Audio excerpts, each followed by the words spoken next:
không à rút đôi mì ăn không lâu chứ tiếng ổn đâu miệng rất là trúng khoan là đó trong tay cũng đó ăn luôn đấy không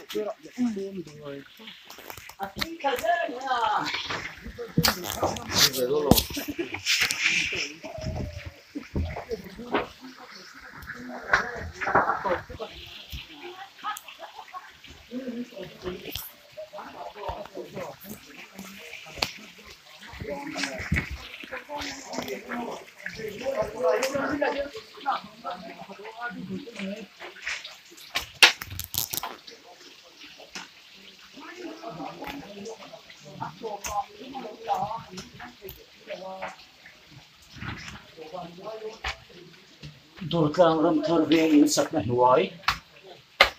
thì hiện cụ cả lỗ mà gần đôi sáng á chỉ là gần đôi thật đó này chúng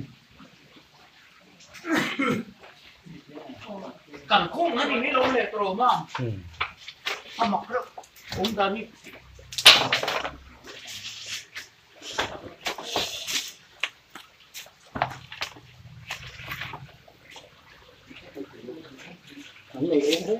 trộm thứ xe đâu ạ thì là những lệ chút tên gì đấy mà cũng trộm không ê đi cho nó đấy nó lên đi nó mang cái rồi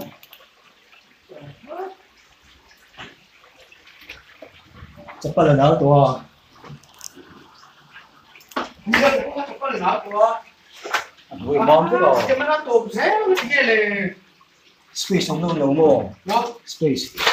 anh nhìn anh ơi nó bắt đầu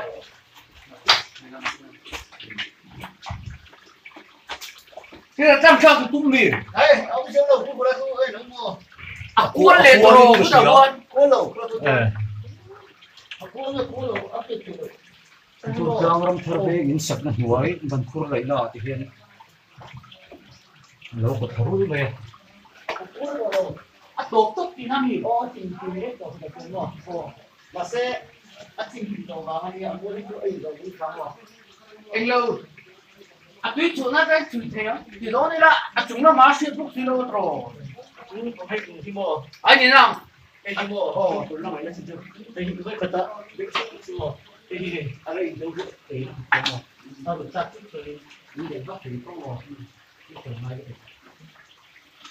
phải mua lại mua thì có tất nhiên là sử dụng này mà lên em cho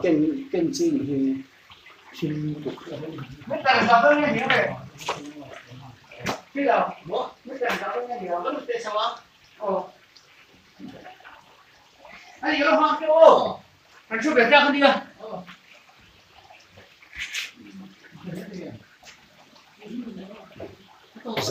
giờ biết chút giờ tính đâu sống mà đi về bờ nó mò thôi cả sẽ lâu lên sống nó về bờ được rồi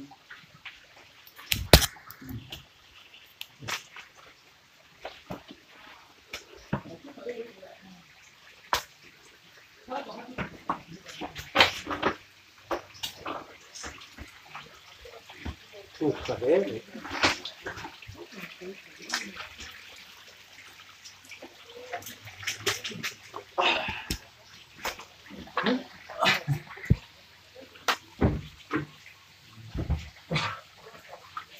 khi chúng tôi tổ phần bố